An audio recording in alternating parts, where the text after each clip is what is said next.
আজ যেখানে আছি সেটা কলকাতার উত্তর, উত্তর মানে তস্য উত্তর। কেন? 1756 সালের 18ই জুন নবাব সিরাজদৌল্লা এইখান দিয়েই কলকাতা আক্রমণ করে ব্রিটিশ ইস্ট ইন্ডিয়া কোম্পানিকে যুদ্ধে পরাজিত করেছিল। ভেবে দেখুন তো, এই গ্রাম্য পথ দিয়ে সেদিন কত হাতি ঘোড়ার পায়ের শব্দ ও পাইক বাহিনীর অস্ত্র ঝনঝনিয়ে উঠেছিল। কি কন? হ্যাঁ, একদমই তাই। এবং জানতে গেলে পুরোটা আমাদের সাথে থাকতে হবে। নমস্কার বন্ধুরা, কেমন আছেন আপনারা? হিস্ট্রি এভিনিউর আরেকটি ব্লগে আপনাদের সকলকে স্বাগত। চলুন তাহলে শুরু করি আজকে। আমি সায়ন আর আমার সাথে পিনাকি। কিন্তু শুরু করার আগে যারা এখনও আমাদের চ্যানেলটিকে সাবস্ক্রাইব করেনি তারা অবশ্যই চ্যানেলটিকে সাবস্ক্রাইব করে দেবেন এবং পাশে থাকা বেল আইকনটি প্রেস করে দেবেন। সিথি বলতে আমরা কি বুঝি? হ্যাঁ, যা ভাবছেন তাই।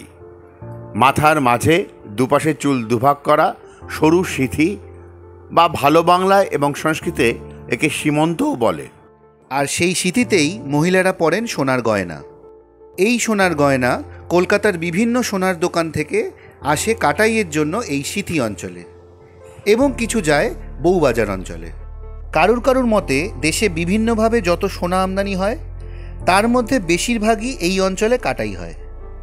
সিথির যে কোনো গলি বা গলিস্য গলিতে প্রায় প্রতিটি ঘরেই গেলেই দেখা যাবে সোনা কাটাইয়ের সেন্টার।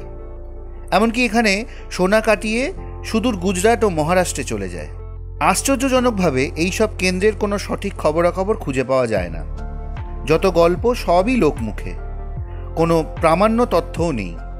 এ তো গেল সিথির নাম ডাকের কথা, কিন্তু সিথির নামকরণের ইতিহাস।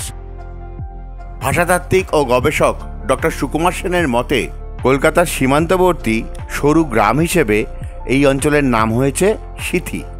আজকের শহর কলকাতা তো এরকম ছিল না তার আদি যুগে। জঙ্গল, খাল, বিল, নদী, জলাভূমিতে ভর্তি ছিল। মানুষের সাথে বাস ছিল হিংস্র জন্তুরও। সঠিক বলেছেন। ভাষাতাত্ত্বিক ও গবেষক ডক্টর সুকুমার সেন ওনার বাংলা স্থান নাম বইতে বলেছেন, জায়গার নামের কারণ বিভিন্নভাবে হয়। কলকাতার উত্তরে অনেকখানি জায়গা ছিল পাকা ভূমি। পাইকপাড়া মানে পাইক কথাটা অপভ্রংশ হয়ে পা বা পক্কভূমি থেকে এসেছে। আবার কিছু গবেষকদের মতে 1756 সালের 18ই জুন নবাব সিরাজদৌল্লার কলকাতা আক্রমণ ও ব্রিটিশ ইস্ট ইন্ডিয়া কোম্পানির পরাজয়ের পর নবাবের বেশ কিছু পাইক বা পদাতিক বাহিনী সৈন্যরা এখানে পাকাপাকিভাবে থেকে যায়। সেই থেকে এই অঞ্চলের নাম হয়েছে পাইকপাড়া। ইতিহাসবিদ পিটি নায়ারের মতে 1717 খ্রিস্টাব্দে ইংরেজরা মুঘল সম্রাট ফারুক শিয়ারের কাছ থেকে তাদের বসতির চারপাশের 38টি গ্রাম ধার নেন। এর মধ্যে 5টি গ্রাম ছিল হুগলি নদীর অপর পারে হাওড়া জেলাতে। গ্রামগুলি হল শালিখা, হাওড়া, কুসুন্দিয়া, রামকৃষ্ণপুর এবং বেতর। বাকি 33টি গ্রাম বর্তমান কলকাতা জেলাতে অবস্থিত। গ্রামগুলি হল দক্ষিণ পাইকপাড়া, বেলগাছিয়া, দক্ষিণদারি, বাহির ইত্যাদি। এই 55টি গ্রাম 15টি ডিহিতে ভাগ করা হয়েছিল। এদের একত্রে ডিহি 55 গ্রাম বলা হতো।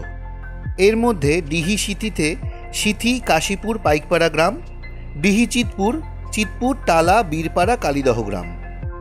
টালা যার মানে বসতভূমি। আবার অনেক গবেষকের মতে ফার্সি শব্দ তালাব, তার থেকে তালা এবং তারপর হয়েছে টালা।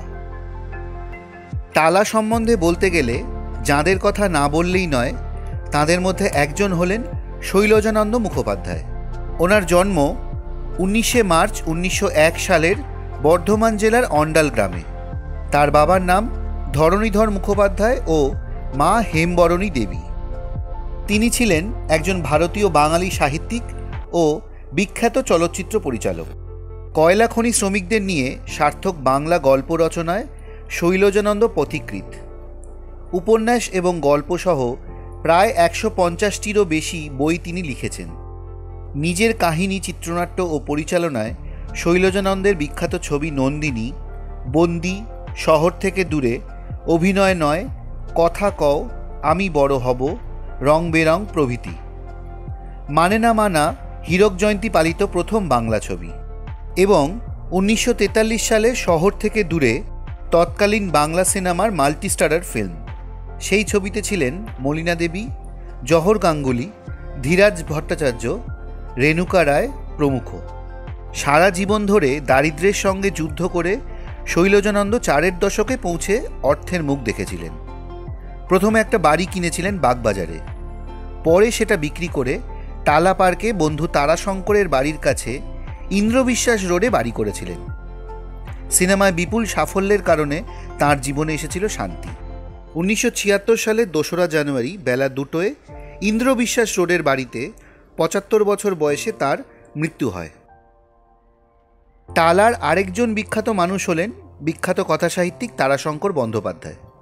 1898 সালের 23শে জুলাই বীরভূম জেলার লাভপুর গ্রামে এক ক্ষয়িষ্ণু জমিদার পরিবারে তারাশঙ্কর বন্দ্যোপাধ্যায় জন্মগ্রহণ করেছিলেন। পিতার নাম ছিল হরিদাস বন্দ্যোপাধ্যায় ও মাতার নাম ছিল প্রভাবতী দেবী। 1916 সালে লাভপুরের যাদবলাল HE স্কুল থেকে ম্যাট্রিকুলেশন পরীক্ষায় উত্তীর্ণ হয়ে তিনি উচ্চশিক্ষার্থে কলকাতায় আসেন এবং প্রথমে সেন্ট জেভিয়ার্স কলেজে ও পরে সাউথ সাবারবান কলেজ অর্থাৎ আশুতোষ কলেজে ভর্তি হন। 1916 সালেই উমাশশী দেবীর সাথে বিয়ে। তাঁদের 2 পুত্র সনত কুমার ও সরিত কুমার এবং 3 কন্যা গঙ্গা, বুলু ও বাণী। 1948 সালে কলকাতার টালা অঞ্চলে নতুন বাড়ি তৈরি করে সেখানেই স্থায়ীভাবে বসবাস শুরু করেন তারাশঙ্কর। তারাশঙ্কর ওনার বিভিন্ন রচনার জন্য পেয়েছেন অজস্র পুরস্কার। তার মধ্যে উল্লেখযোগ্য পুরস্কার রবীন্দ্র পুরস্কার, সাহিত্য একাডেমি পুরস্কার, জ্ঞানপীঠ পুরস্কার, পদ্মশ্রী, পদ্মভূষণ। এছাড়াও 1971 সালে তিনি সাহিত্যে নোবেল পুরস্কারের জন্য মনোনীত হয়েছিলেন। 1971 সালের 14ই সেপ্টেম্বর তাঁর মৃত্যু হয়। তারাশঙ্করের উপন্যাস, গল্প ও নাটক নিয়ে 40টিরও বেশি চলচ্চিত্র নির্মিত হয়েছে। তার মধ্যে 1949 সালে দেবকী বসু পরিচালিত কবি, 1958 সালে সত্যজিৎ রায় পরিচালিত জলসাঘর ও 1962 সালে অভিযান, 1961 সালে অজয়কর পরিচালিত সপ্তপদী, 1979 সালে তরুণ মজুমদার পরিচালিত গণদেবতা, 1962 সালে তপন সিংহ পরিচালিত হাঁসুলিবাকের উপকথা বিশেষভাবে উল্লেখযোগ্য। তারাশঙ্কর বন্দ্যোপাধ্যায়ের টালার বাড়ি বর্তমানে হেরিটেজ বিল্ডিং হিসেবে বঙ্গীয় সাহিত্য পরিষদ অধিগ্রহণ করেছে, কিন্তু ওনার অভিন্ন হৃদয় বন্ধু শৈলজানন্দ মুখোপাধ্যায়ের বাড়ির মালিকানা বদল হয়েছে বলে শোনা যায়। টালা প্রাক ব্রিটিশ যুগে একটি বর্ধিষ্ণু গ্রাম হিসেবে পরিচিত ছিল। কলকাতা গবেষক দেবাশিস বসু জানান, 1890 সালে পাইকপাড়ার সিংহ রাজ পরিবারের সদস্যরা নিজেদের যাতায়াতের সুবিধের জন্য এই ব্রিজটি তৈরি করেন। 2.5 বছর আগে পুরনো ব্রিজটির যে কাঠামো ছিল সেটি সেই সময় ছিল না। বস্তুত ব্রিজের কাঠামো বারবার পরিবর্তিত হয়েছে, সংস্কার করা হয়েছে সেটি। কলকাতা গবেষকদের অন্যতম হরিপদ ভৌমিক বলেছেন, একেবারে প্রথম দিকে যখন সেতু তৈরি হয়েছিল সেই সময় গঙ্গার স্রোত ওই এলাকা দিয়েই পূর্ব দিকে বাঁক নিয়েছিল, যে কারণে পাশের জায়গাটির নাম বাগবাজার। কথাটা এসেছে বাঁকবাজার থেকে। ওই অঞ্চলের আশেপাশে প্রচুর ধানি জমি ছিল। চাষের সুবিধের জন্য সদ্য গড়ে ওঠা কলকাতা ও সংলগ্ন গ্রামাঞ্চল থেকে গরু আসত এই সেতুর ওপর দিয়েই। সেই থেকে নাম হয় গরু পারাপারের সেতু। পুরনো কলকাতার মানচিত্রে এই সেতুর উল্লেখ পাওয়া যায় কাউ ক্রসিং ব্রিজ নামে। 1958 থেকে 1961 সালের মধ্যে কোনো এক সময় একবার একটা ডবল ডেকার বাস নিচে পড়ে গিয়েছিল, তাতে বহু লোক মারা যান, প্রচুর ক্ষয়ক্ষতিও হয়। তারপরেই হয় সংস্কার। সেই সময় এই ঘটনা লোকমুখে এতটাই প্রচারিত হয়েছিল, এই সেতুর ওপর দিয়ে যাওয়ার সময় লোকে ভয় পেত। তখন থেকেই তার নাম হয় টালা সেতু। কি ভাবছেন, টালার ইতিহাস এতটাই ছোট? একদমই নয়। বাকিটা জানার জন্য আমাদের সাথে থাকতে হবে এবং আগামী পর্বগুলো দেখতে হবে। আমাদের আজকের ব্লগটি আপনাদের কেমন লাগলো কমেন্ট করে জানাবেন। যদি ভালো লাগে একটা লাইক করে দেবেন। আর আমাদের চ্যানেল হিস্ট্রি এভিনিউকে অবশ্যই সাবস্ক্রাইব করে পাশে থাকা বেল আইকনটি প্রেস করে দেবেন। দেখা হচ্ছে খুব শীঘ্রই পরবর্তী ব্লগে, নতুন কোনো জায়গায় নতুন কোনো ইতিহাসের খোঁজে। সবাই ভালো থাকবেন, সুস্থ থাকবেন। নমস্কার।